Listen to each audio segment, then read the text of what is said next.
Recording in progress.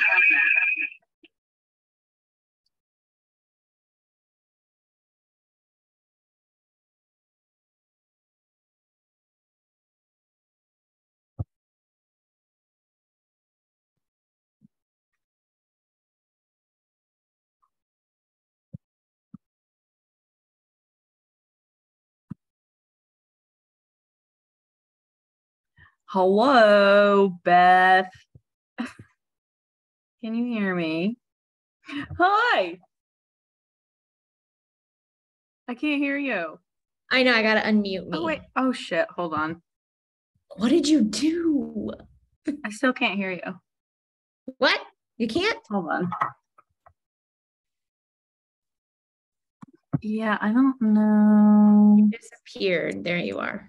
Maybe you're coming out of my... Talk Okay. again? Can you hear me Oh, now? yeah, I hooked it up to my AirPods.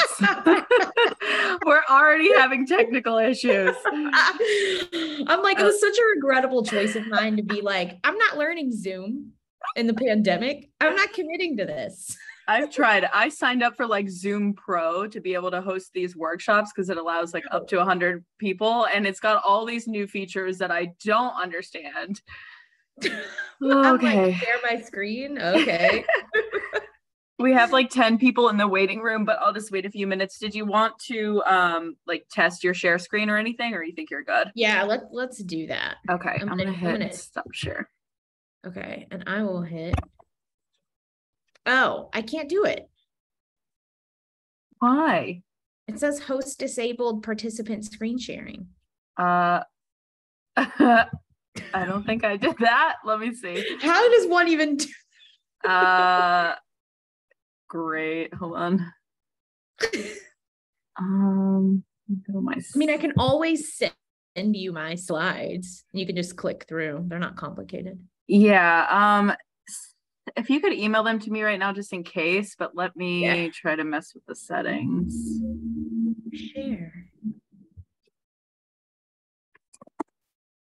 Anyone with the link. Who is this texting me? MMJane editor. Copy link. Yeah, I tried to like add you as a host and it wouldn't let me. Or more likely I did something wrong. It's at 11alive, right? .com. Yeah. Okay. What's your email again? Beth.peak@nbcuni.com.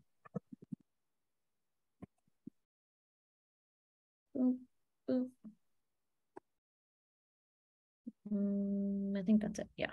Unable to assign as a host because user cannot be selected at this time. What does that Rude. Really? Rude. Rude. Why can't it select me?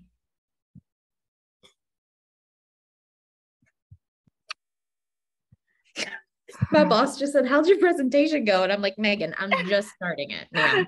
I need you to leave me alone. Just starting. We're trying to figure it out before we let all these people in.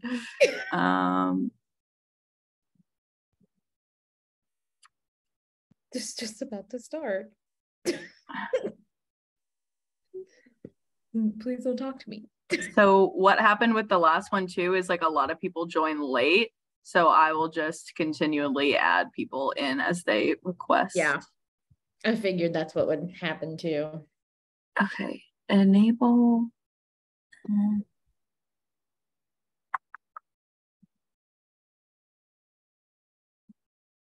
gonna Google it.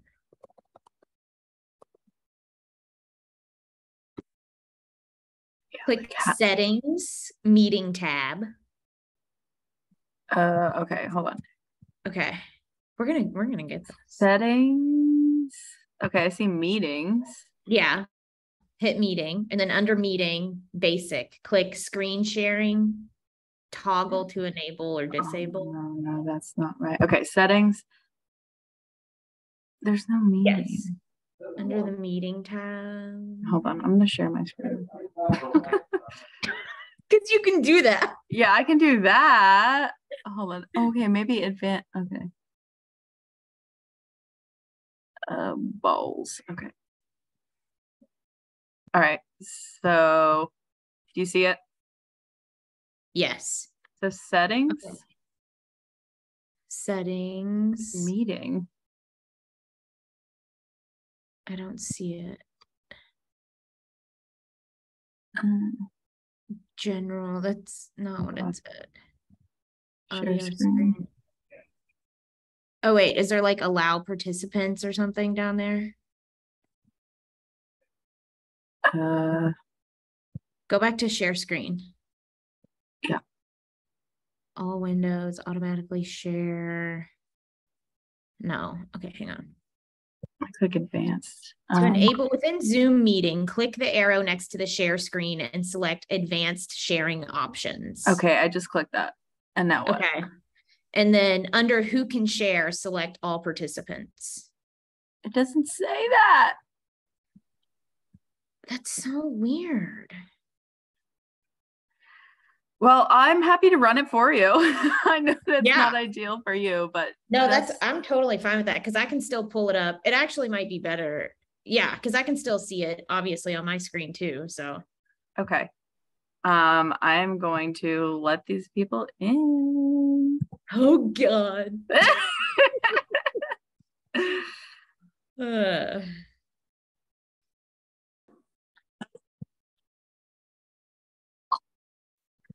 Cool. Da, da, da, da. Hello, everybody. Welcome. I'm very excited, clearly. All right. Beth and I were trying to iron out some technical kinks, so apologies for the delay. We're going to wait a couple more minutes just for a few more people to join, and then we will get started. Also, you all, like, while I'm going through these slides, it drives me nuts when you're like, you have a question, but they're like, we're saving all questions for the end. Because I'm like, well, my question is not going to be relevant in 20 minutes. So like, put it in the chat or like, just interrupt me. Because I feel like that's an easy way to learn, is to be like, if you have a question right then, just ask it right then. Like, that's an easy way to do it.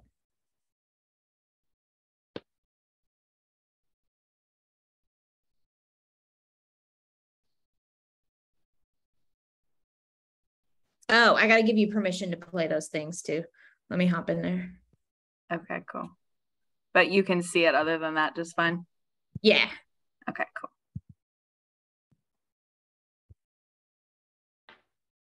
Boom, to share. Anyone with the link, done. Where's the third one? Share. Anyone with the link? You might need to share it with my, anyone with the link. Yeah, that works. I think, did I get them all? I thought I only had three. This is 1, 2. Oh, no. Anyone with the link, done. Okay. Click on one and see if it'll play, and then turn it off. Dun, dun, dun, dun, dun, dun.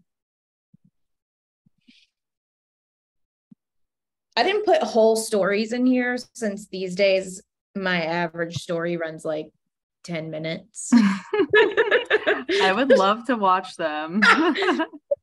Everybody's like, we don't have time for you. So as my boss continues to type, I'm like, Megan. As everyone is like, bitches, we have set aside our time for this. If you could figure out your problems, that would be They're great. Like, are you all the MMJane moderators? You're supposed to know things. And we're like, surprise, we are the drama. Are you getting requests for my access? Oh, good question. I just clicked request access for all of them. No, but stand by. I thought I gave you access. It said I still didn't, but maybe. Let's see. Let's try again. Share. Oh, it's because I didn't type in your Slevins. Yeah, Savj. It's the Gmail, the savj230@gmail.com. Oh, that's what you want? Well, I think because it's a Google thing, you have to use that email. Say it again. It's on my screen right now. savj230@gmail.com. This wine is. There you are. Hooray. Send. Share. Bop. Now you should have it. Okay. Now we're cooking with gas, everybody. All right. If you're really from the South, it'd be now we're cooking with oil. All right. So now we're working. So Let me just see everybody's beautiful faces. If you guys don't mind sharing your screens, I'm in a sweatshirt and drinking wine, so there's no judgment here. Just because I hate when I'm doing Zooms talking to the darkness and abyss. So look at your beautiful faces. I love it. It's just, I like it better. I want to see your faces. So as no worries. If you don't have a camera, that's fine. If you can't show your face, that's fine. Just would love to see y'all. So thank you guys so much for joining. I know we're going to have a lot more people joining as they kind of get off of work. But this is going to be a really awesome session. I'm just going to start off and kick it off by introducing Beth, who also, by the way, has said, please interrupt her with questions.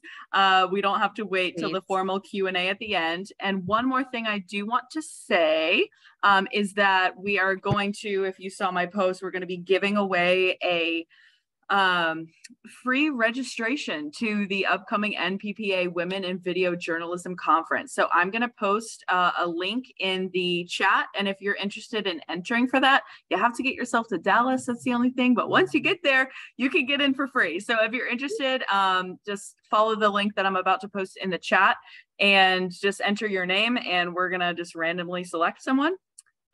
So with all of that said, Beth, do you want to introduce yourself and a little bit about you? Yeah. I'm Beth, obviously. I work for NBCLX in Dallas. So if you come to Dallas, like, hey, Tiffany and I are here, so you can come see us. My formal title is a content creator. Basically what that means is I in MMJ for NBCLX. Most of my stuff is all sound driven. So if you ever hear my voice on TV, something has gone horribly, horribly wrong. So I do that. I work with our hosts a lot. I'm a shooter. I'm an editor. I am a better editor than I am a shooter, admittedly. So that's kind of where I'm at. And also, to go back to the Dallas thing, what I wanted to touch on, as Savannah knows, Savannah and I talked about it, and many of you know, like, I used to work for Julie Wolf, who gives me all these great tips and advice. One thing she said is, like, even if you think your news director is going to say no to you being like, I want to go to this conference, can y'all help me pay for it? Like, ask anyway, because the absolute worst thing they're going to tell you is no. And to help your pitch a little more, what Julie used to do is say, hey, like, if you want to go to this conference, we'll pay for it, but you have to come back with X amount of story ideas. You have to do a little recruiting for us and pick 3 topics that you learned while you're at that conference and then teach them to your newsroom. So maybe pitch it like that, but like, don't be afraid. The worst they're going to tell you is no. And like, my news directors tell me no all the time. Like, literally, it's a game at this point. So by all means, you can tell them if you won, just tell them that you got a scholarship to go and you just need a hotel. Yeah, for real though. Like, you know, just ask. The worst they can say is no. And then say, I can give this all to our whole newsroom. Yeah. Like, they love that. So go for that. But I'm here in Dallas, work for NBCLX. We're a national network, catering directly to Gen Z and millennials. We do mostly long form content. We're super chill vibes. Our hosts wear like ripped jeans and t-shirts on air. It's kind of who we are. I wore leggings and a t-shirt to work today. So all right, don't rub it in, Beth. Okay. So we'll just go ahead and get started here. I am running Beth's PowerPoint presentation. So if there are technical difficulties, you can blame it on me, but let me go ahead. I will get this started. And by the way, guys, I did just share that link if you want to enter. Okie dokie. Beth, you just take it from here, my friend, and tell me when you're ready for the next. Can everyone see it? I can, so I assume everyone else can. Okay, great. You're good. We can talk. Let's talk about your edit. So the first thing before we even get into like the fun stuff is we need to talk about just like, I think there's like 2 slides of boring, but boring generally is a great foundation for extraordinary. So on the next slide, we have housekeeping. Organize your stuff. For me, this is hard because I am a massive creative and live and die in chaos. But bins, folders, depending on what program you edit in, they're called different things. For me, it's a bin. I'm in Premiere. They save you. So whether it's day turn, like sometimes in my day turns when I did those, it was just like interviews in one bin, B-roll in the other, just to keep things where they needed to be. And like name it. Like especially if you're doing a long form project. I thought I was going to commit a felony the other day because I clicked on the same clip like 27 times because like nothing was named. I didn't name anything because I was being lazy. So like name stuff if you have time. I know it's not always possible. Know where you're putting things on your timeline. We don't really, I know a lot of places are like, you have to put voice track on 1, you have to put Nats on 2. We don't have that. If you have that, like by all means, do what your SOP says. If you don't, this is kind of what I go by is I put stuff based on how I edit them. So the first thing I do always is lay down my SOTs. So my SOTs are going on track 1. The next thing I do is lay down, if there is a voice track, voice tracks. That's going to go on 2. I save 3 and 4 for Nats or other things. 5 and 6, I'll save if I need music. And then you kind of just weave them together. For me, it makes it easier if I need to make changes. We operate much like a production company. So by the time I am done editing a piece, we are on like version 7. So there are a lot of changes. It just helps me stay organized. Also, editing is a very personal sport. So like make it your own, right? I like my audio bars and levels to be on the bottom right. And I don't like my effects tab to be seen because I don't really use that a lot, where it might be different for you. Maybe you like your bars, levels somewhere else. Maybe you don't like to see them at all. I would not advise that, but like you take the time to like build the setup how you like it. It'll help you with speed down the road. So it's a little slow in the beginning, but it'll help down the road. Everybody's is going to look different, right? So even if like I say something today and you're like, I wouldn't do it that way. Oh, great. Because editing is an art form. We're all artists, so we do things differently. That especially goes for how you set up your screen. Also get to know your software. I kind of avoided going into like super details because like it's different for Premiere than it is Edius, than it is Avid, than it is Final Cut Pro. I'm familiar with all of those, but it's hard to talk to a bunch of people without, with too many platforms. What I do though, because I'm on Premiere now, in my last shop I was on Final Cut Pro, in my first shop I was on Avid. And so on my first shop, I was actually tape to tape. So I'm old. But on days when you're not slamming are the days that like play around a little bit with it. What I did to kind of learn to edit initially was like, when I'm slamming on that deadline, I'm like, man, that'd be really cool, but I don't have time to do that. So what I would do was get it done, right? First, be fast, then be good is all a good rule. Get it done, hit your deadline, but maybe take 20 minutes and be like, let me play with this. Let me see what this does. And Control Z like exists for a reason. Like it is my best friend. I have the very first editing Emmy I ever won is literally called Control Z because like that is, I live and die by it. So like, don't be afraid to experiment and play around, but don't do it on days you're slamming. So you can go to the next one. Beth, what is Control Z? Control Z, undo. Just clarifying. Yeah, undo. I undo lots of things all the time. So this is my media bin from a project I just did. And it was a longer project. So it was a little intense. This is not doable for every day turn. I'm very aware of that. But what you can do is be like video and interviews and then split them up that way. And kind of, if you just get in the habit of doing that, you'll get quicker at it. And then if you're doing a sweeps piece or a longer form piece, like this is critical. Like I cannot explain to you, if I have to search for an interview clip 27 times, like that's when I am like murderous. So like keep things where they need to be. Also, it's just faster, right? Because when it comes down to it, we all have a deadline. We got to be fast. So that's an example of how I do it. You can do it whatever way you want to do it, but that's kind of the inner workings of my brain. Okay. All right. You're like, I thought we were talking about editing. We are. But like, these are so interconnected that there's a lot of words on this screen, and I think this is the last boring slide.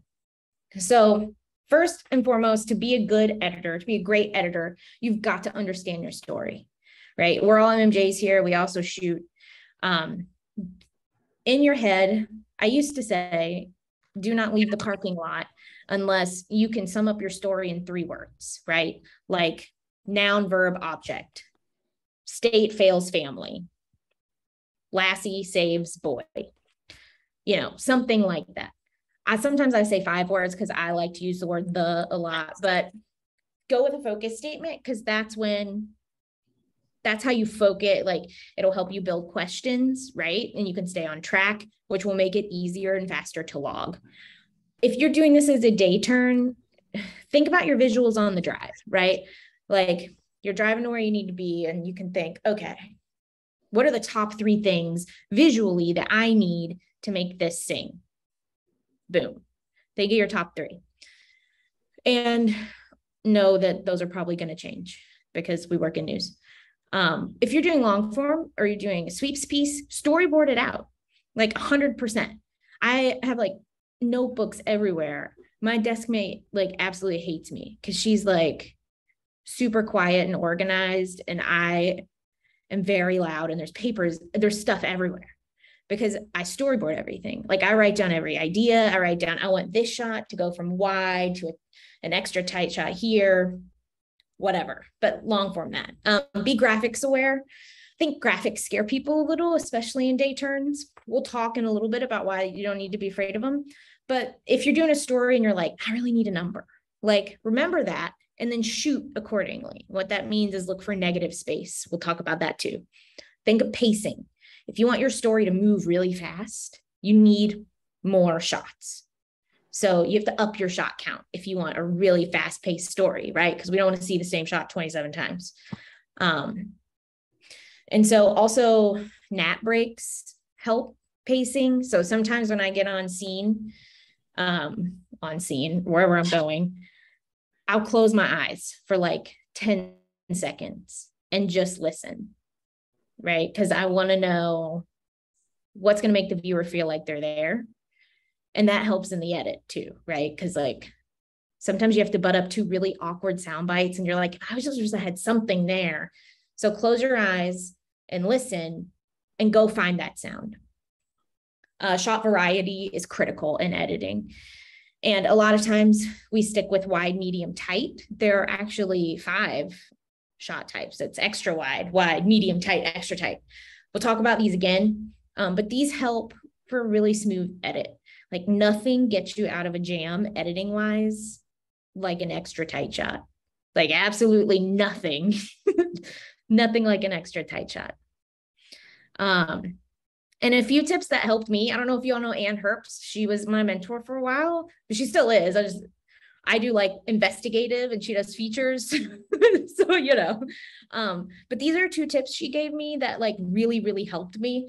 Don't leave wherever your shoot is without knowing right then and there what your opening and closing shots are. As we know in an edit, those are 2 critical shots. And don't leave without getting 5 shots you don't think you're going to use. Sometimes those are the best storytelling shots, which in the edit are very important. Like, maybe you get that random bird on the branch, or maybe you get that trickle of water down the gutter. Like, they seem stupid, but you know, I always say, get 5 of them, then you can leave. Those are tips that help me. Like, kudos to Ann Herbst. Okay. This is my favorite slide in the whole thing. Because I didn't know how to transition. What I want to say is that, like, before we get into the edit, editing is an art form, right? Like, it's a touchy-feely sport. It's an art form. And there are 27 ways to do one thing. So I'm going to tell you some ways I do them and things that like work in my head. That doesn't necessarily mean it's the only way or it's the best way. I am very much a self-taught editor. So you might be like, Beth, there's actually a very easy way to do that. And you made it hard. But it works for me. So I'm going to give you what works for me. And I implore you to play around with your edit and find what works for you. And if you want, like editing is like my favorite thing in the, if I am stressed, I will edit because it is that is my thing. So, but make it your own and know that just because I say this is how I do it does not mean it's the right or only way. Cool. Cool.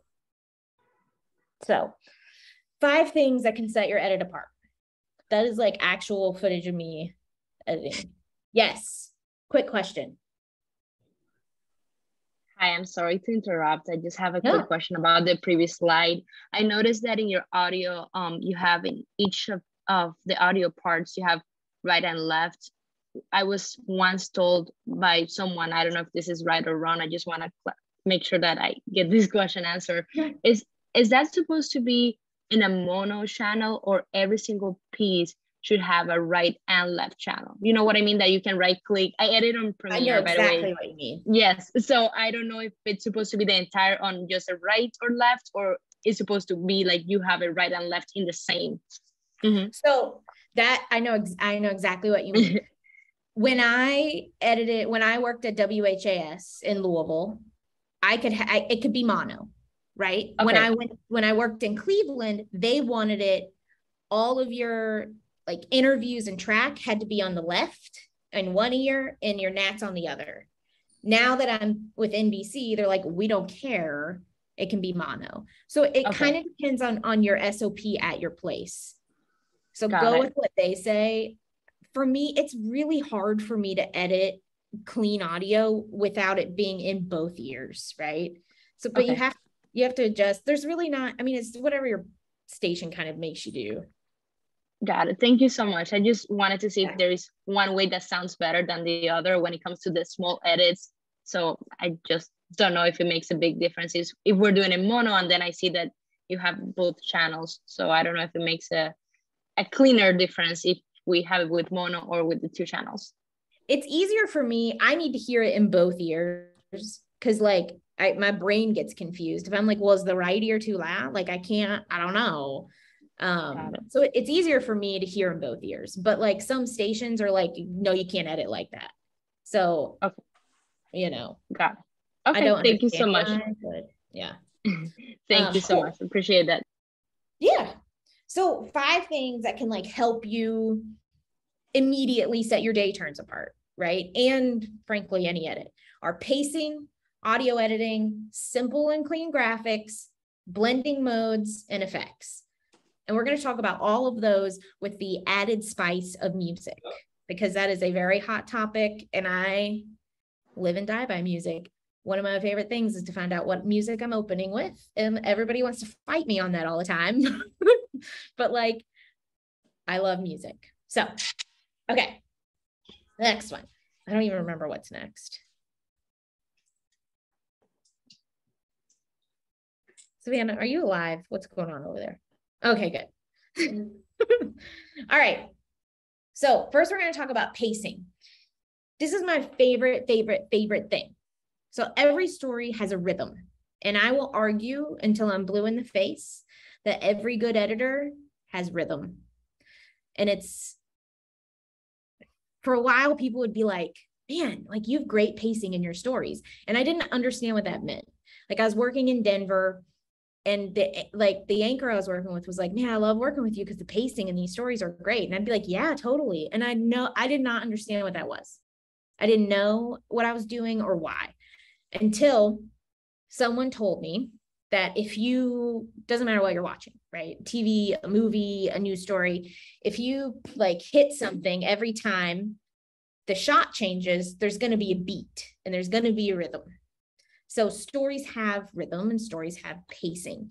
A lot of times I'll use speed and cuts to grab attention, to start a story, and then slow way down.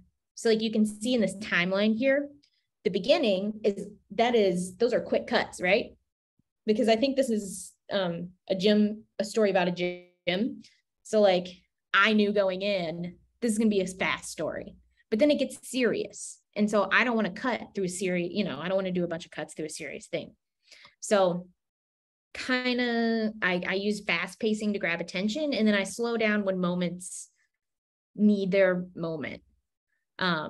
Things to listen to, because you're like, how do you find that beat, right? How do you find the rhythm of a story? A lot of it is dependent on you, right? You're the artist, you can decide. However, sometimes your interview talks really, really fast, so you can edit to their speech. Sometimes the story has crazy cool nap pops in it. Like I did a construction story once, and there were drills and like air stapler things and hammers. And like, I knew I could cut, boom, boom, boom, boom, right on those. Work with your senses. So what I mean by that is like, listen and look for natural cuts. So you can cut on a sound, you can cut on a beat, you can cut on a nap pop, but you can also cut when the action leaves the scene. So don't linger on an empty frame, unless that empty frame is to show, look how empty this is. Otherwise, nobody cares. So let action enter and leave the frame. Also, I edit with my gut a lot. So what I mean by that is, remember how I said, for me, this is a very touchy-feely thing. If this shot feels like it's up too long, it is. Or if it feels like maybe we need to see it a little longer, you do. So trust yourself in that, like you watch TV, like you totally know. So like, trust you. Cool. Another trick to make sure your pacing, it keeps the attention of the viewer. So if you're ever watching a story, a good rule of thumb is, if you look down to see how much longer is on that story, they have messed up the pacing, right?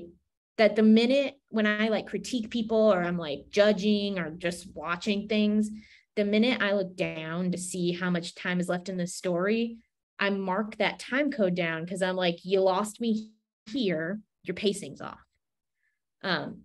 So sometimes what I do is, after every 10, 12, 15 edits, I'll go back to the beginning and rewatch the whole thing to make sure I'm keeping up with the speed of the story, how I want it to feel, and where I want it to go. So we're good. Next one. Okay. Remember those shots I talked about earlier? This is so much easier when somebody's not a fast talker, more pauses. How do you balance? Okay. Yes. That is a hard one.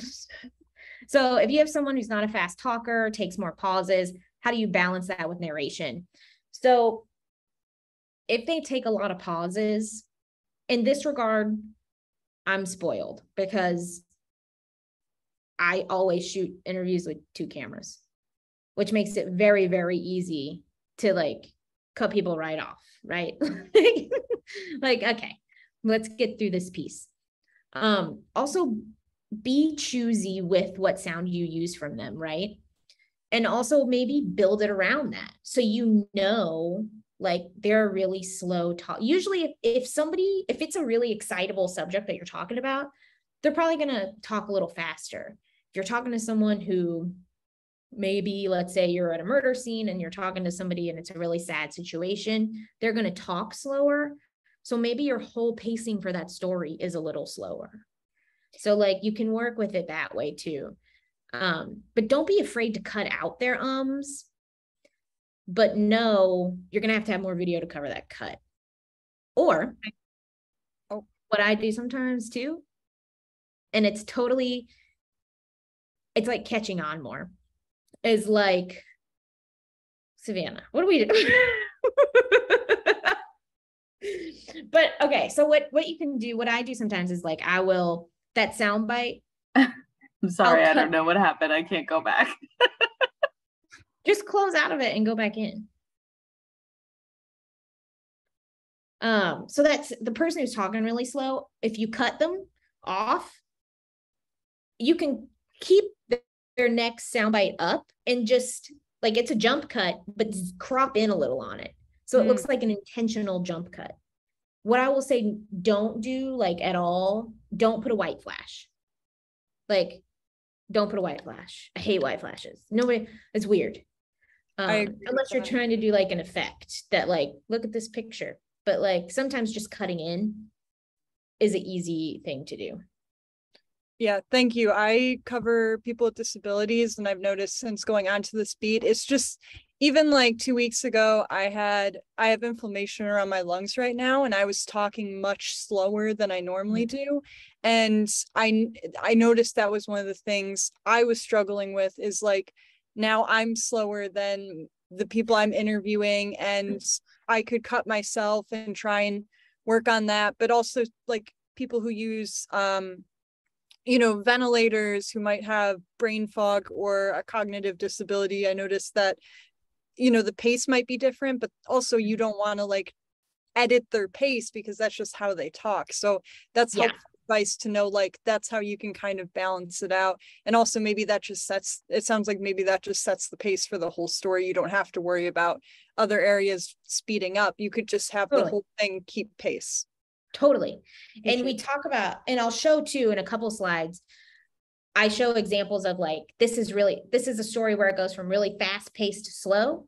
And this is a story where the whole intro is a very slow pace.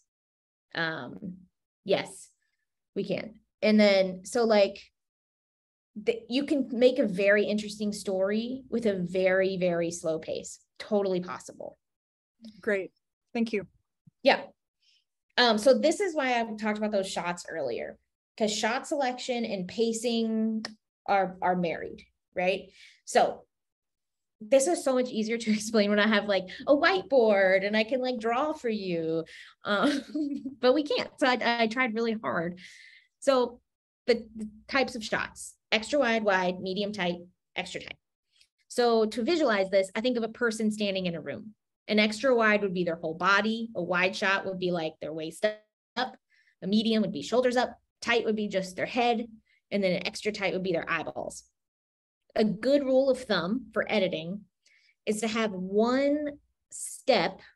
I call them steps because I don't want to say one shot in between that because that's weird. So one step in between each shot. So like if you start your story with a wide shot, your next shot should not be a medium shot. It should be either a tight shot or an extra tight shot because we're skipping a step, right? We're skipping that medium shot. So we go to a medium shot, right? And we're like, okay, that means we can go to anything. And it's like, no. Don't go to medium tight. Go to medium extra tight or to medium extra wide because we're skipping a step in between right there. And so what that does is it kind of eliminates, because people often say, this is a wide shot. I'm like, that's definitely a medium shot, but like, okay. But it eliminates that room for error. It also ups your shot count, and shot count when editing is like so critical. So skip a step between those edits. There are times when you don't do that, right? And we'll talk about that too. It's called the rule of threes. So like I'd use jump cuts. I am like jump cut city over here, but I do 3 of them in a row because like 1 is a mistake and 2 is a mistake and 3 is style. So we'll get to that. But like this graphic right here, it's much cleaner than if I drew it, but it's easier to explain if I draw it. So did that make sense? What I was trying to like get across, to like skip one in between. Okay. I'm like, it's such a weird thing. But that is a critical element in editing, especially with day turns, right? With long form, you can kind of like ease into your style and break some rules. With day turns, you are under the gun, honey, and you got to get that on TV. It's a great rule of thumb. Okay. I don't even remember what I put next. Is that the next one? Yes. So this is the power of threes that I was talking about. Once is a mistake, twice is a mistake, and 3 times is style. So when the next slide is the videos that we'll watch in a minute, And you'll see I use threes in everything. So I'll do 3 jump cuts in a row. I'll do back to back to back nat pops, 1, 2, 3. And I'll use, when I'm editing with music, a lot of times I'll hit 3 beats before I let somebody talk. I have no idea the science or psychology behind why 3 always works. But even in investigative journalism, like, because I am an investigative journalist, we always say get 3 examples, right? It's always 3. So like, if there are times when I'm like, I don't have anything, like this is going to be a jump cut. I'm like, well, let's use 3 of them. Let's make it a style. So you can absolutely do that. You just have to be cognizant of why you're doing it. So like, we know the rules, no jump cut, right? Everybody knows that rule. The power behind editing is knowing when and how and why you're breaking the rule. So power 3, totally break the rules. And then I think the next slide is video. Yeah, so this is pacing. The first one is like the really fast pacing, and then it slows down. And then I think it's then the really slow pacing. That's also a bilingual story, so there's subtitles. And then it's a story where it's in between pacing, and then we talk about, and it'll say transitions, pacing for transitions, so we can play that.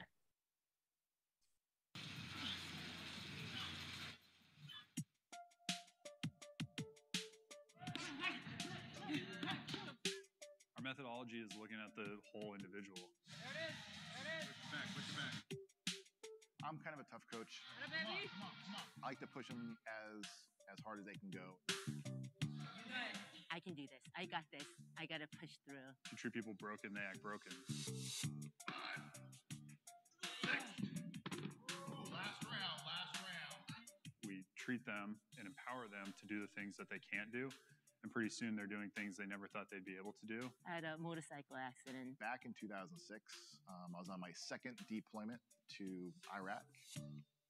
And a 2-lane highway, this guy was sitting, I guess, side of the road, didn't really think nothing of it. And as I was going right next to him, he decided he's going to make a U-turn and ran right into my left knee.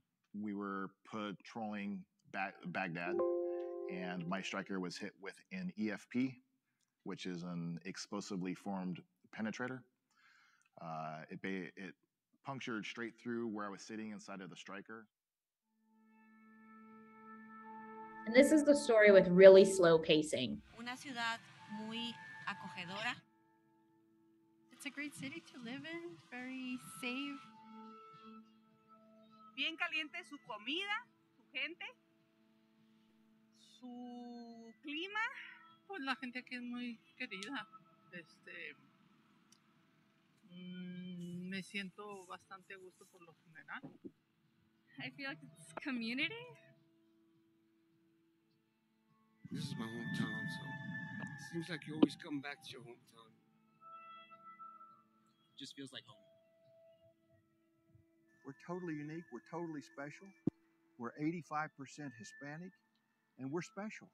That's why I took it so personally when they attacked us, when that shooter attacked us.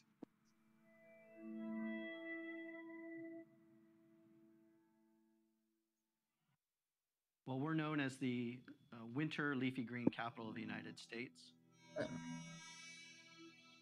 We grow 90%. This story hasn't aired yet. Everybody to the United Nations between the months of November and March. We live in the middle of the desert. This is a very arid desert. There's been some studies done that show that the soil in Yuma is the best soil in the world for growing vegetables. And when you have that kind of soil and that kind of productivity, you need to take advantage of that. It's a big task and it requires a lot of water. This area here has been dealing with drought for a long time. 22 years of drought is huge. Of all the water planting and everything we've done over the years to take care of ourselves, and then Mother Nature is not helping. And none of us can control Mother Nature. It's a unique arena here in the Yuma area. In the Southwest, we have a saying. We say, whiskey's for drinking, and waters for fighting over.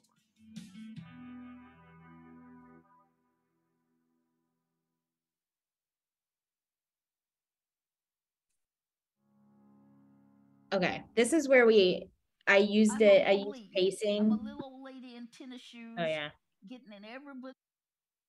So I used pacing here to transition because it was a hard I was like, I have no idea how I'm going to do this. So I used music and went from really slow to really fast for a second. So that's another way to get out of a jam. Also, Opally is thebomb.com. Everybody should know. Okay. Oh, shoot. Sorry. And none of us. Getting in everybody else's shoes. That's good. I'm Opally. I'm a little old lady in tennis shoes, getting in everybody else's business and having a damn good time doing it. I describe my grandmother as a tenacious pit bull. Oh, I could keep going. And then she's a pouting child when you do have to tell her no. I was born in Marshall, Texas. It was beautiful. My parents owned their own home. My dad had a job. Oh, I didn't even know what a white person was. And so the neighborhood was close. I had friends, and we'd have Juneteenth celebrations there. And there'd be music and food, and games and food, and people speaking of food and food and food. But when we came to Fort Worth, not so much. But I met a lady named Lenora Rolla. She started the Tarrant County Black Historical and Genealogical Society. And one of its programs was Juneteenth.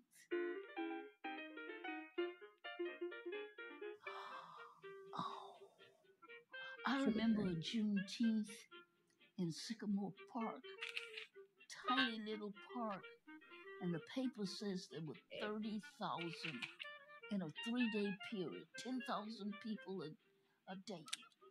We started celebrating, and we've been celebrating ever since. Okay, I'm going to drop links to the Jim story and Opally in the chat. So you all can watch those to see what I'm talking about. I think that first one is the Jim story, and then this one should be Opal. The Jim story is only 5 minutes, which for me is now a short story. Opal is longer. Well worth the watch just to learn who she is, but also I had no video, so that was a really crazy edit. All right, I think next up is one of my favorite things to talk about, oddly. Bad audio. A bad audio makes a bad story. It doesn't matter how beautiful your footage is. If your audio is bad, it's done. A good rule of thumb is like you shouldn't hear an audio edit. Unless, of course, it's some dramatic thing, like a dramatic drop to silence. Big fan. I really love those. But bad audio ruins exceptional video. You don't want to have your senses competing, right? You want them to work together. You want this to be an immersive experience. So let what you're seeing and what you're hearing work together. One of my biggest pet peeves is hearing that little clip at the beginning of audio. I have an example we'll get to in a minute of how, and it's the same exact edit, but one has good audio, one has bad audio. And so you can see and hear what that feels like. A big thing for me, as if you see in the timelines I show, I'm obsessive about keyframes. Like there are times I keyframe every 4 frames. Like I am crazy about audio, but keyframes are your friend. I'm not saying they don't have to be your bestie, like they are mine, but like use your keyframes. A lot of people are like, well, can't I just like throw a crossfade on the end and call it a day? No. The short answer is no. You could, but you don't have the control that you do with a keyframe, right? Like, and at that point, if you're like, well, I'll just go in and make the transition shorter. Okay, so a keyframe is when you have your audio levels and like there's like the line in your waveforms, you can make a point on that line and drag it up and down. So, well, I'll be able to show you on the next slide, on a slide or two, and you'll understand more. So we'll get to keyframes in a minute. This was a game changer for me. I wish I could remember who taught me this and so I could credit them, and I can't. Think of your waveforms exactly as that. They're waves. So you want them to roll. What are the best waves when you're in the ocean? You don't like those ones that are like huge and going to tump you over, right? Like you want them to roll in and roll out and everybody's having a swell chill time. So think that that's what your audio should be too, right? Roll it in, it peaks, and roll it out. Sometimes, most of the time, when I'm editing, especially with gnats, like in that gym story, you will hear the next clip before you see it, because I'll start to fade it in before you make the cut. And that just makes for really smooth audio. So your waves, your audio should feel and look like, I'm sure this is some crazy science gif that I just pulled off the internet, but to me, this is what audio editing feels like and looks like, right? It needs to roll in and peak and roll out. And so, okay, next slide, I think should, yes. Okay, so this was a clip I took from the adaptive train, the gym piece that we saw a little bit of earlier. This is like just a random little snippet I took of my timeline. Those little nodules in there, those little dots, those are keyframes. So when those are not, when I'm not audio editing and those are raw clips, that line is in the center of that track. So every like keyframe is an edit, and you can see where I'm like raising it and lowering it. And like some of them come way out and some of them drop kind of sharp.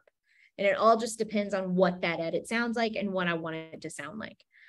The important thing here is that one, like, look at me pointing at my screen like y'all can see what I'm pointing at. Like the one that's like to the right where there's not any keyframes, I had to edit that one in Adobe, what is their program called? I should know, Audition, because the audio was so icky. So it's keyframed, but Audition, when you pull it back into Premiere, it is like, we got it. We're not going to show you what you edited, which I hate, but here we are. I did not design the program. But those are keyframes. So they allow you to set points on your track, and you can get really detailed with how you're editing that audio. The key here is to see how they're weaved together and how they're very intricate, but that makes really smooth audio. So when you're listening, you're not distracted by like clip sounds or why is this one so hot? Like what's going on here? You want that to sound and feel like a really gentle wave, and you want them to work together with your eyeballs.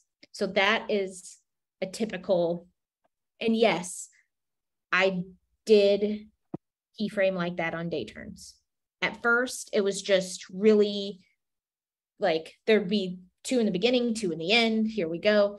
But I practiced, and that's the key here with most of these techniques is like you start with doing a couple, right? Like not everybody's going to have 27 keyframes in our audio when they have an hour to turn a piece, right? Like no, but like do 2 or 3 and you'll get faster, and then it becomes second nature. So some people see this and they're like, why are you like this? And I'm like, it's fast for me now. So you just build those into things. So like I do this on day turns. I did this on day turns. I do them on full length documentaries.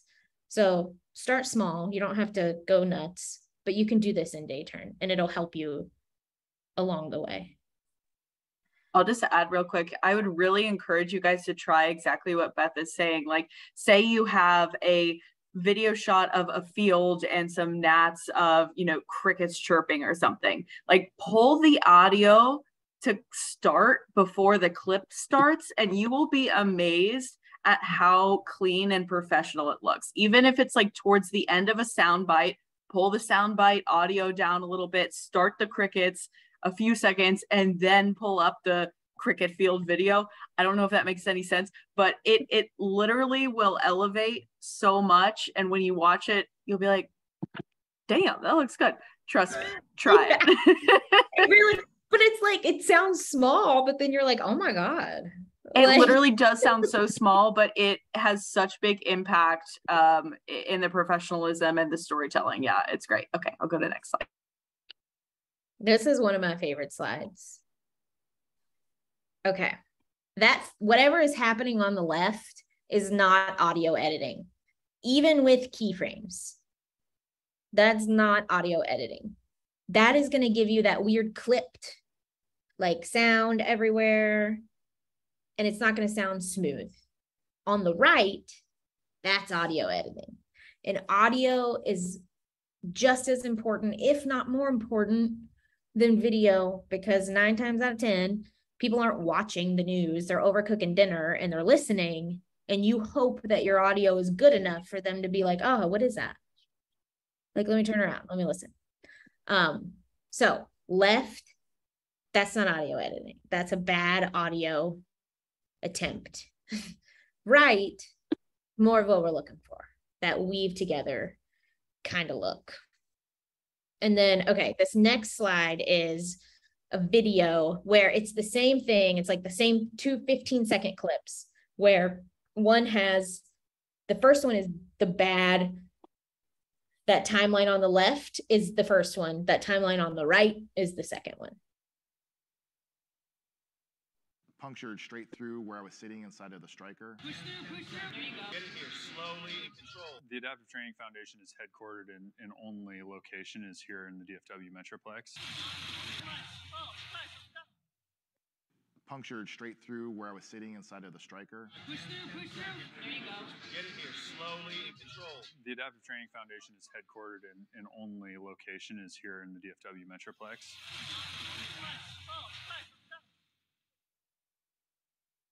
Okay. So it's just a lot smoother. Like, it's just way smoother. And those little like clip things, like the isn't, yeah, like when you hear it, and I didn't know how else to show it and teach it than to be like, this is what it sounds like when you don't audio edit. And this is what you sound like when it does. And it makes a world of a difference. And it takes your piece immediately from bad to great. So that's when I say bad audio will ruin beautiful, beautiful video.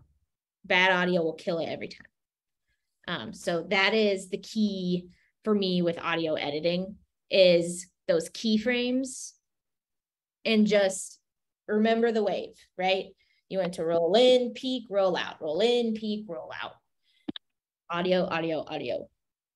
And remember, you can start small too. Like, I was intimidated, man. It was actually Brett Akagi that, like, he didn't teach me the wave thing, but he made me cry. He was like, I can drive dump trucks to your audio edits, and I don't know what this is. Ugh. But I cried, but I also learned. I'm not going to make anyone cry, but audio is better. Hi there. Hey. Oh, mute yourself there, girl. Do you have the raw that you could send me by chance? I think so. It's got our old drone logo on it. It does? There we go. Okay. I'm like, we're all going to figure out what's going on with her raw. Okay, we can go to the next one there, Savannah. Yeah. Punctured straight through where I was sitting inside of the striker. Cool. All right. Graphics freak everybody out. Graphics still freak me out. I'm not even going to lie. Like, I'm not going to sit here and talk to you about, I thought about it. I'm like, I could teach like After Effects, but like, that is not practical, right? Like, who has time to do After Effects in a day turn? I certainly don't. So we're not going to talk After Effects. We're going to talk really simple graphics, what I like to call kissable graphics. Keep it simple, stupid. It's some politician said that.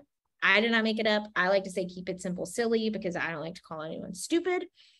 But these are just some tips where if you're like, I have numbers, like I'm going to have to use numbers, don't freak out about your graphics. There are easy ways to do it. The first thing, when you're driving in your car on your way to your shoot and you have your focus statement, because we talked about that, and you know you have to use a graphic because we talked about how you should plan for that, think negative space, right? So what is negative space, Beth? Negative space is framing shots with a whole bunch of empty on one side. These are a few examples of negative space things I have used recently. So you can see exactly where those numbers are going to go. So you don't want to put it over something that's super busy, that's going to make it hard for somebody to read. You always like simple, clean and simple. Don't overthink it. Exaggerate your framing with negative space. Sometimes that makes for a really cool look. Neither one of these are super exaggerated. Like I would totally use that shot of the Capitol. It's just a normal shot, but I could have exaggerated a little more if I wanted to. I guess I just didn't want to do that day. Who knows? Limit your words. So pull out the most important words. I don't know if there's, besides Savannah, if there's any other MMJanes in here. I was Tegna. I loved every moment of my life with that company, and they are the ones who taught me how to do graphics and graphic design properly. So you only want the most important words in there. So viewers don't want to read every word that you're saying, right? Like they don't care. Give them like 3 most important words. And highlight all of the keywords. So a lot of us use font families, like for scripts in Tegna, I know it is Proxima Nova. I love Proxima Nova so much. I literally told my boss I was going to get it tattooed on me. Now at LX, we use something very similar to Proxima Nova. I don't remember what it's called, but there are different weights with the fonts. So you have like black, extra bold, bold, medium, semi-bold. Great. So you can see where the bullet where it's like highlight all of the keywords, that's how you do it. Like little words no one cares about. All of nobody cares, right? So you really want to hit specific words. You don't have to give everybody everything. And the next slide is, I think it's the video. It is. So this is just like, I did a political story out in Utah, and everybody knows political stories are full of graphics. So I use that in the graphics. Also a good rule of thumb too. Use the blank space in your frame. Even if you didn't shoot with negative space, there's always blank space, whether it's the road or a sign or anything like that. You can put graphics there. You just have to be like cognizant of it. And then we'll talk about the blending modes to make it look like it belongs there. But anyway, we can play that now. But they've embraced a lot of reforms you typically see in blue states. All-male elections, ranked choice voting, protection of same-sex marriage, criminal justice reforms, and maybe the most interesting one if you're among the 60% of Americans who say we need more than just the 2 major political parties, legitimate third-party options. A former CIA agent and chief policy director for House Republicans, McMullen checks most boxes for most conservatives, except one: support for Trump. It's still a state where the legislature has gerrymandered Democrats out of Congress, voted to ban abortions, and prohibited transgender athletes from competing in girls' sports. Cleveland Clinic, that recently reported $1.3 billion in profits, have benefited. Jobs Ohio gave it $45 million to create a global research center. We found CMHA is far from the only Northeast Ohio Police Department without body cameras. The most municipal departments, from Akron to Ashtabula and Wadsworth to Wickliffe, now use the devices. Out of the area's 31 non-municipal departments, like hospitals, parks, and universities, 2/3 do not. Okay. I'm going to throw in the link to that Utah story that is in there. There's a ton of graphics in there. Like that crazy timeline that I started with when I was like, I don't have a point for this slide, but tell me transition. That was the Utah story. And it was 10 minutes of, I lost my mind that week. But it was a cool story. It was worth it. Okay. So the next one is an example. It's just pictures. It's not a video of, but they've embraced a lot of highlighting words. So these are a few from a series I did when I was in Ohio. I especially like the bottom right one because reduce HIV and hepatitis rates, right? Like no one cares about the word and, so I don't need to emphasize that as much. But I do want people to know like that top thing is the title. So I did something a little different. With reduced stigma, we already know in that story, we're talking about opioids, right? Like that had been established 3 minutes ago. So like reduced stigma was the most important thing to see. About opioid recovery was sidebar because we already know what we're talking about. So hit your keywords and you can make those not so important words smaller and not as visible. And it just gives it a cooler, cleaner look. Oh, a good rule of thumb too in graphics, if you have to use a drop shadow to see it better, don't do it. That's a great rule of thumb. I sometimes still use a drop shadow, but like if the screen is so busy and where you're trying to put it is so busy that you're like, oh, the only way I can really actually read this in a clean way is if I put a drop shadow on it. Then you probably shouldn't put that graphic there. Then you probably should find like a different shot to use that with. And then, oh my God, y'all, this is my favorite thing. I think I said that about every topic that we've talked about. Layering and blending. So this is where things can get a little complex, but this is also critical.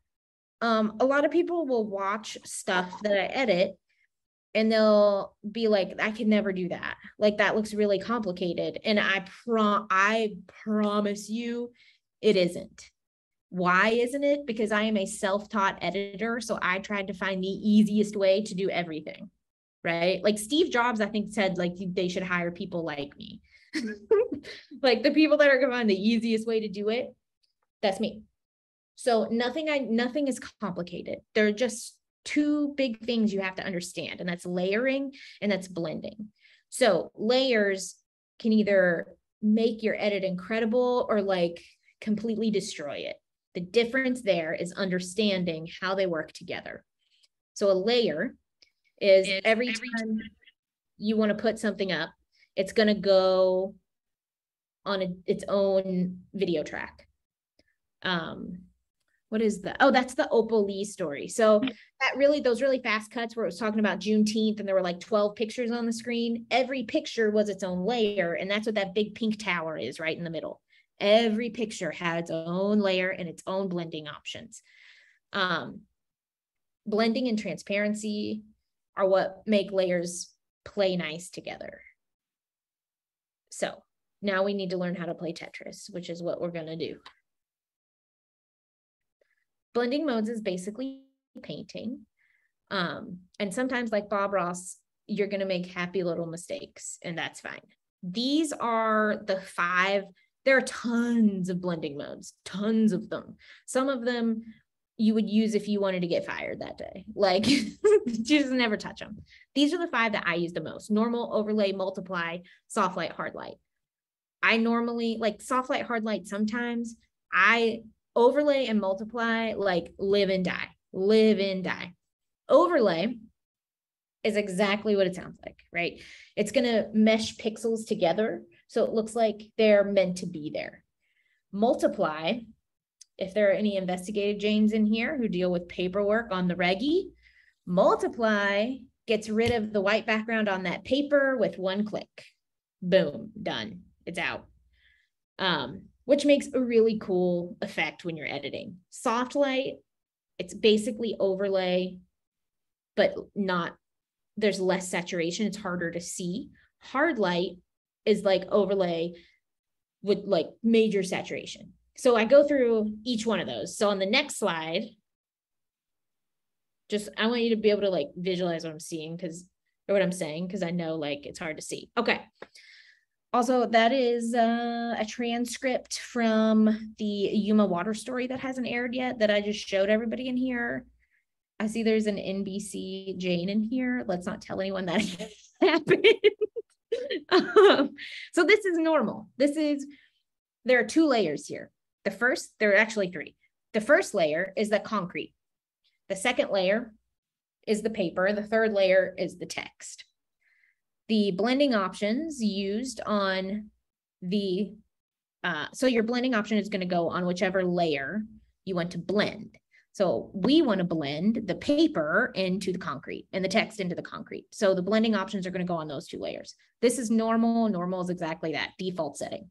The next one should be overlay, allegedly. Yes, this is overlay. Overlay makes things look like they should be there.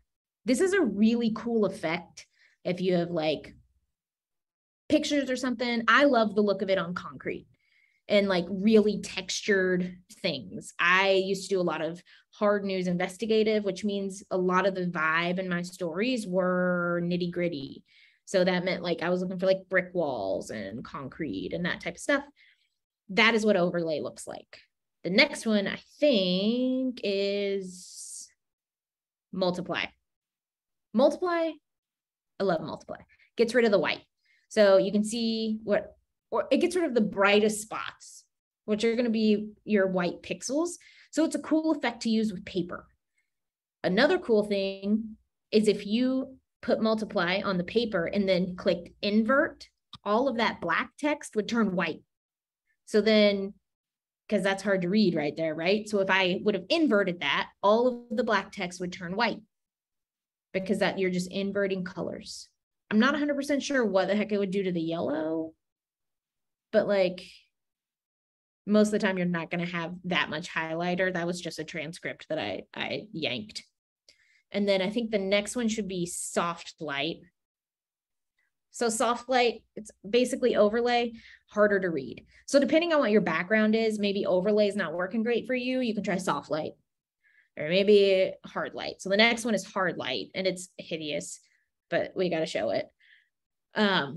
That's hard light. So everything is a little bit brighter. I think I've used hard light like once, but I didn't want to talk about like soft light and not show you what the opposite was. But those are the major blend modes with the blend modes that I use most often. In fact, those might be the only ones I use. So what do those look like? When did I use them?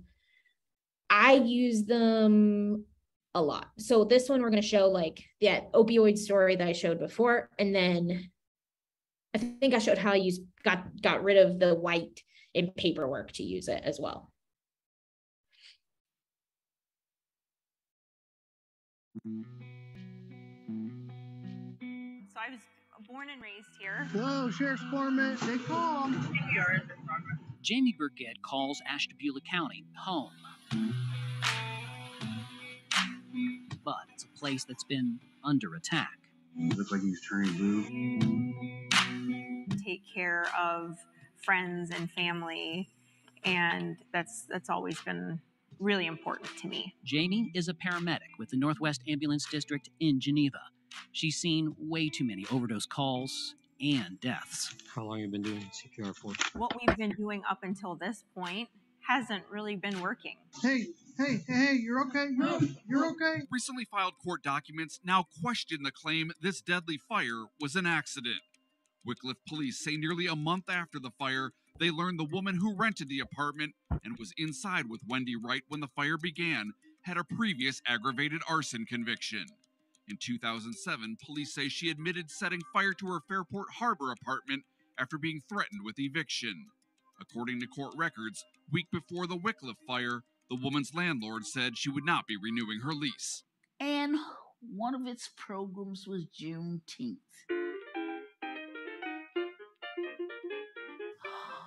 Well, I was invited all over these United States. Alabama, we went to Tuskegee, Shreveport, and Texarkana, and Little Rock. Fort Smith, North and South Carolina, Philadelphia, Denver, Colorado, Colorado Springs, Chicago, Atlanta. I'm obsessed with that woman. Like, I can't, every time she talks, I just get in a really good mood.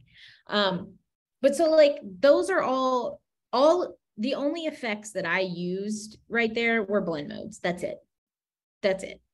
So like those are critical to know and understand, and it immediately elevates your editing game. So it's like layers and blend modes.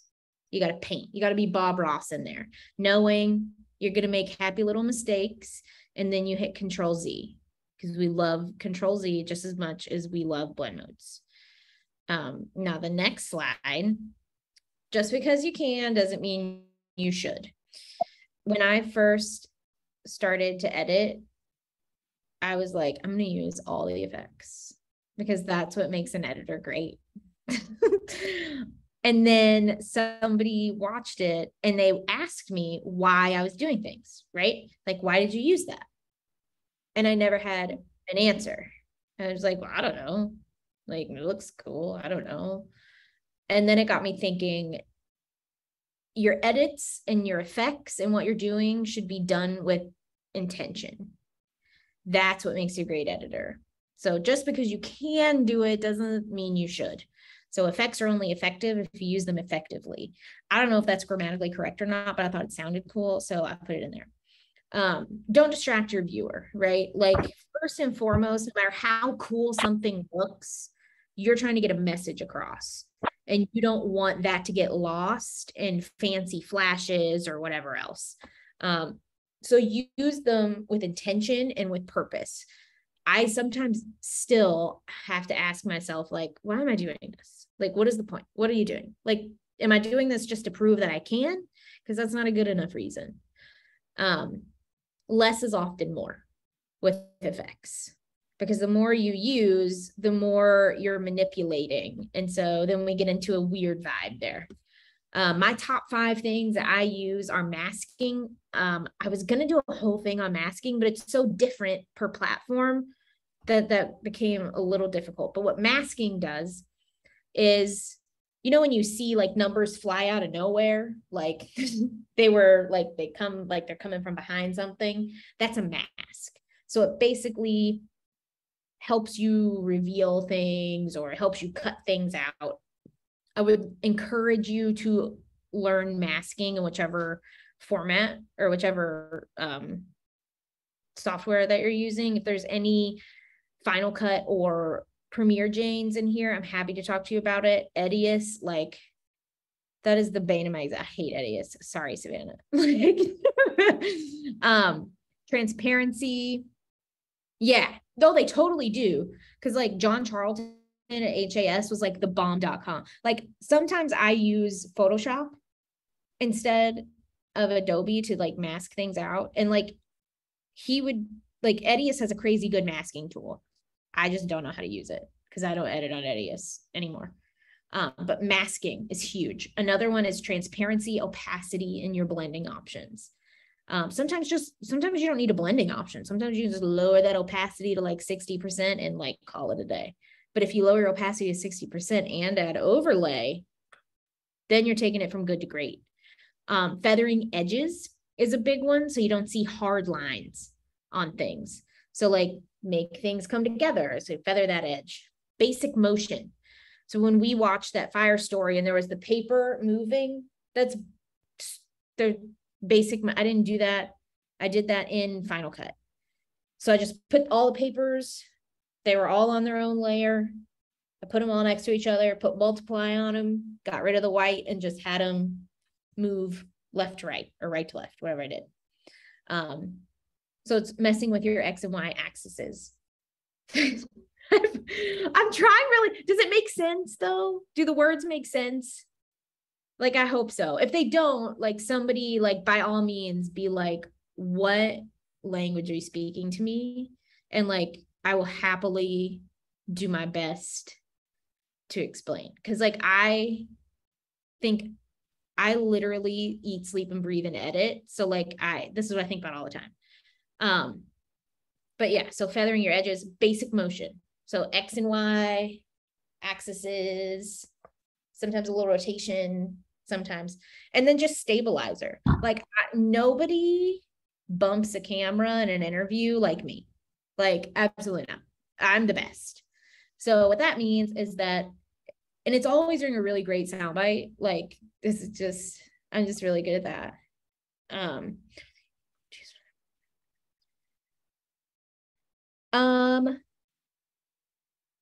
It's in Lee. Oh, well, not Lee Zurich. I wish I worked with Lee Zurich. No one say that. No one tell anybody I just said that. He does not work for NBC.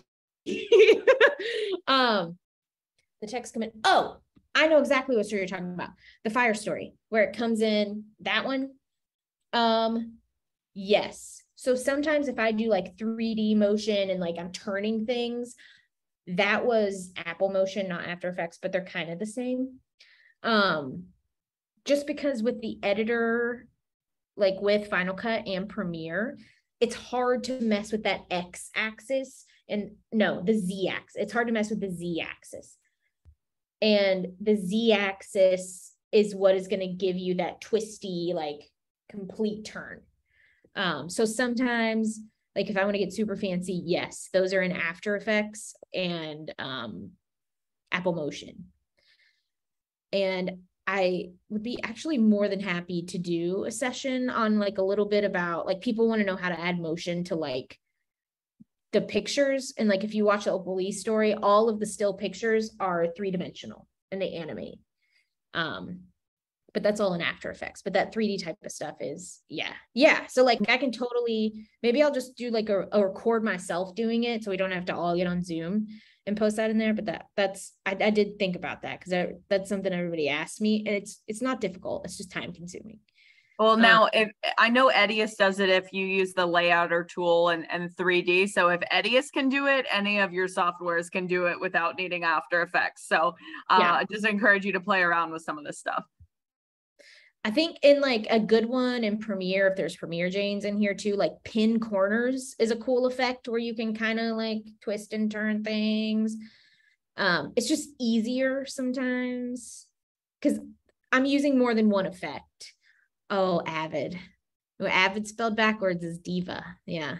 I actually learned how to edit on Avid, so I have a soft spot for Avid. Yes, it is doable in Avid as well, but like with everything else in Avid, it takes 27 steps to get there, if I'm remembering correctly. But listen, but I love Avid. Avid taught me 3-point editing. That's where I learned to edit. I'm actually going to I'm writing down your name so that I can figure that out. Because if I'm remembering correctly, you always want to look for, oh, that's upsetting that you're leaving Premiere to go to Avid, like RIP. That's cool. I'm happy to help you.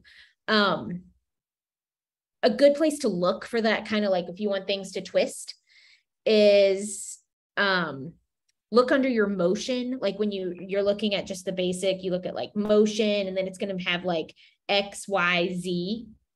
And so that's where you're going to see where you can move things. So just like look for Z axis. Another thing with effects is use your keyframes. Like, ooh, girl, like keyframes are going to make your motion look smoother. You're going to have more control.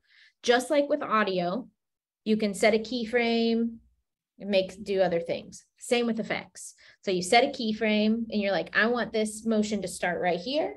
And then you set another keyframe. You're like, I want it to go like this. So your keyframe is what basically you're telling the computer what to do. Also, how I learned to edit is a little place called the University of YouTube. I still learn to edit there, especially with After Effects. Oh yeah, YouTube tutorials. Because here's the thing, somebody else has already asked and answered that question 100%. And I also don't feel bad about copy. I don't even want to say the word copy, but like learning off YouTube, because whatever you do on there is automatically going to be your own, right? Because like you're not going to make exactly what they make ever. Even if you tried, it's not going to look just like theirs. So I learned how to use masking from YouTube. I still learn how to use After Effects from YouTube. the other day, I forgot how to do something really simple in Premiere. And I was like, how to change X, Y, and Z in Premiere. So YouTube, live and die by YouTube. And then my next and final slide, because I know I wasn't even going to add it, but then everybody always wants to talk to me about it because, as you noticed in almost every story, I use music. This is a very hot topic and usually it ends in debate. So, because everybody's like, you're manipulating emotion. Cool. We're also manipulating emotion with every soundbite that we choose.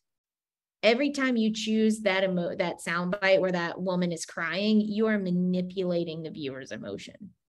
So, with great power comes great responsibility. And I don't use music lightly. There are days you're all gonna be like, this is so unrelatable.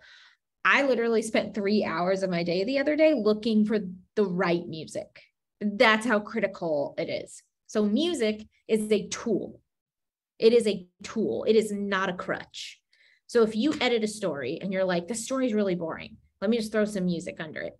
Hard pass. Like, absolutely not. Right? Like music, I treat music like another character in my story, right? Like I pick it beforehand when I know the vibe I want and I edit with it. I don't just throw it down when I'm done. There are like music breaks in my pieces and it becomes a very intricate part of the edit. It's a tool. It's not a crutch. I use it to set a tone and I use it to set a vibe, right? Because all of my pieces have a mood. That's how I like to edit, right? Also, I watch a lot of docuseries. Every single one of those has music in it. And I think we need to start, if we want to compete and keep viewers, our stuff needs to look and sound like what they're used to seeing. What they're used to seeing is HBO documentaries and Netflix documentaries and Hulu docuseries, right? So that's what I try to do. Another good rule of thumb, somebody in Ohio taught me this. He actually works for Peacock now. We both left Cleveland at our same station at the same time. I came to NBCLX and he went to Peacock. We were like, oh, okay. So every story that has music should also not have music. So what that means is you never want music under the whole thing. Like people need breaks and music should be used to help set a mood, and then you don't need it. So give them breaks. Your music also shouldn't outshine your other characters and your other sound. So if there's a super emotional soundbite, I drop that music completely. It like fades out and I let that person have their moment without any music behind them at all. Some people, that's a hard and fast rule. You have to do that. I don't believe that. But some people think that. Also, you do have to be careful with music, especially if you're doing a political piece or an investigative piece. Music can really sway belief systems, right? Like if we were showing like Bernie Sanders and Donald Trump and we only put evil music behind Donald Trump and like super happy music behind Bernie Sanders, like we now have an agenda. Like what we just did was pure manipulation. So that's where you have to be careful. However, my argument is and always will be, yes, music manipulates emotion, but so does every soundbite that you choose in the story. So be careful with it, but also like, I really want everybody to try it, like, especially like day turns, I know, like, forget it. But like your sweep stories, your longer form stories, try to edit with music, like give it a shot. If it feels weird, trust yourself and say, maybe not. A second set of ears, also critical. The poor digital girl who sits beside me is probably going to want to not sit there anymore. Cause I'm always like, Raven, can you listen to this? What do you think of this music? And I make other people listen and watch to my stuff all the time because as much as I should trust myself, I don't. So make somebody else listen, right? And if they're like, I don't really I don't like that, then like find something else. But I think you should totally use music. I think it's a really powerful tool, but you have to be careful. But I don't want to discourage you from that. So I've got a real quick thing to add, Beth, before you move on. So for my Techno ladies, I think we use Universal Music. So a feature first I missed it. Formerly FirstCom, now called Universal Music, but they actually have a feature. And if you're checking to ask your news directors, your managers about this website, if you don't have access already, but they have a feature where you can literally, if you are just overwhelmed with picking music, you can send them your script and they'll send you a playlist of songs that they think would match well with it. It's amazing and it's free with the Tegna, whatever. So that's my first tip. My second one is for shorter form stories. And I struggle with this a lot when I'm doing like emotional stories and I want music, but it's like a 1:30 package to 2 minutes. It's harder to fade in and out of songs without it seeming weird. So like the music might sound really amazing under your emotional sound bites, but then when you go to the data, the like solo piano doesn't hit quite the same. So a way that you can get out of it pretty easily instead of just fading down if that feels wrong to the ear is popping up like a gnat. So say you're like coming out of your emotional music, like sound bites, the crying woman, and then you're getting to some data or you're getting into, something else, use a quick like car passing gnat. And that can break up that soft, slow piano into having no music. I found that that's something that helps me, especially with those shorter turns where it can feel a little more jarring. Mm-hmm. Yeah. Abrupt noises absolutely can end a song. 100%. So those are like I said 5, but it was actually 6 because everybody always wants to talk to me about music because everybody's like, every story you've shown has had music. Can we talk about it? So we have pacing, we have audio editing, we have kissable graphics, we have blending and layering, and we have effects. And effects were specifically last because I don't use many of them. Like the star wipe, I'm going to find a reason to use a star wipe, but like, keep it simple all the time. Also, another push for the Dallas conference. I'm presenting there, not on editing. I'm presenting on investigative journalism and how to get that done. Also, it's where I met a bunch of our moderators for the first time 5 years ago. We all became friends, like me and Katie Eastman and Tiffany Liu and Ann Herbst was there. It's a really good networking opportunity. And it was a good conference. So also, I think we're giving away, we talked about that. Yeah, we're giving away a thing. Yeah, we're going to give away a registration. I'll probably open it up to the group at large as well. But first of all, I just want to say, Beth, this is amazing. You guys, Beth literally put this together for us, which is incredible. Like she's busy and amazing. And I mean, you saw some of her work and the fact that she took the time to make this for us is incredible. So Beth, thank you so much. Does anyone have questions for Beth before we pop off? And you can feel free to speak up.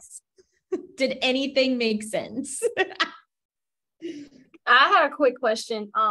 What are your tips for when you need to cut down on time? I think that's the biggest thing I struggle with. I write pretty heavy. And if you want to shorten it, but still make the pace good, still make it a good story, do you have any tips on what you do when you have a hard deadline for timing on a story? Yes. So something I didn't until like 6 months ago, because we now cut 10-minute long stories that air on LX, but we have to cut those down to 2 minutes for all of the NBC O&Os. So we're suddenly having to take 10 minutes and make it 2 minutes. And like, that also makes me want to commit multiple felonies. What you can do is a lot of times what I've noticed is multiple messages are repeated. So you'll have 2 people with a soundbite and it's 2 different people, but they're saying almost the same thing. So sometimes you have to get rid of that extra character. Sometimes you have to get rid of that extra soundbite, which is for storytelling purposes, not ideal. But if you're saying like, you know what, we only have 90 seconds, I got a minute 30, you know, like, oh, the lights just turned out in the newsroom. Okay. We're still on air. So sometimes that happens. And so sometimes what you have to do is say, I got to lose this soundbite. Other times, more often than not, you lose a track, right? Like I would rather cut a reporter track than cut a soundbite. Because 9 times out of 10, the reporter track is just setting up a soundbite. You know what? I don't know if it would help or not, but it's a thing to try. A lot of times because a lot of my pieces are sound driven, you know, that line in a package, everybody was like, this is Bob Jones, the mayor of Jonestown. That right there, that introduction sometimes is a 10-second thing. So a lot of times what I have my people do, like my interviews do, they'll just say, I'm Bob Jones, the mayor of, they'll look directly in the camera and say, I'm Bob Jones, I'm the mayor of Jonestown. Boom. So your 10 seconds just got cut to 3. And Beth, a good tip for that, sorry to interrupt you, is what I usually do is the second you sit down, set up the interview, you say, what is your name and why are we here? And that will always give you that soundbite. Yeah. But always look for, when you're having to cut for time, look for the things where you're like, I kind of just repeated what that guy said, or like little things on the beginning and end of sound bites. Cause I just had to do it today because I had to cut that adaptive training piece to 2 minutes. The first 4 seconds of this woman's soundbite was, well, you know, for me, and like for my purposes, that was like character building. It showed her a little bit. For the purposes of news channel says it has only 2 minutes, we don't have time for character building, right? We just gotta get that out of the way. So you can cut there. And you can also, it's different for us because a lot of times I look at those shorter ones almost as a trailer. So I'll leave out character building, right? Which hurts my soul, but I also understand I have 2 minutes.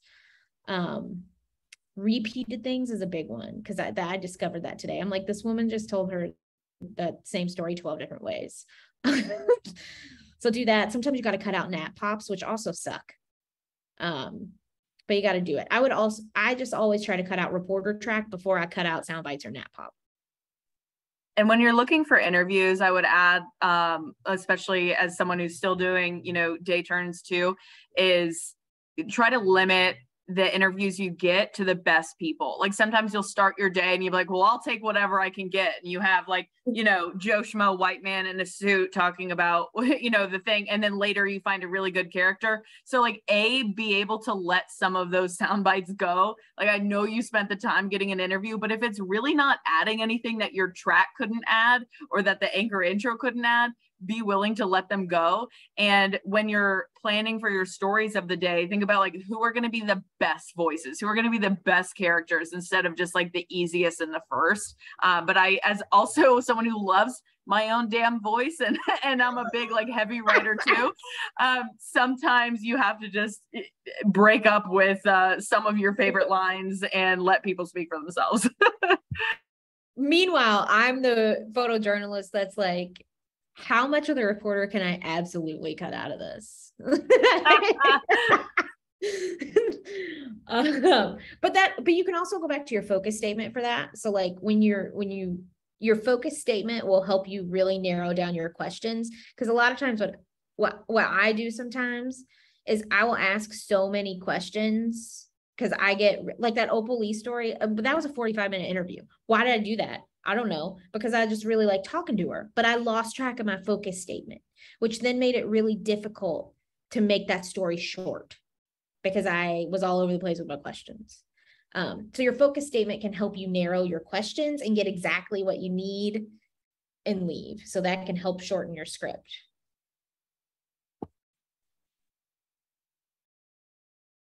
And I'll also add last thing. Sorry, I know we've been on so long, you guys, but for some of those sound bites where they're very long and someone's just regurgitating someone that or something that you could more succinctly say in the script, like to me, a more powerful sound bite is someone like laughing and saying something quick than them regurgitating some data or something that I could say faster. You know what I mean? So like using those like emotional sound bites, the real person sound bites are always going to be better, and take the actual information that you don't need to hear from that person and put that in your track and make it more succinct.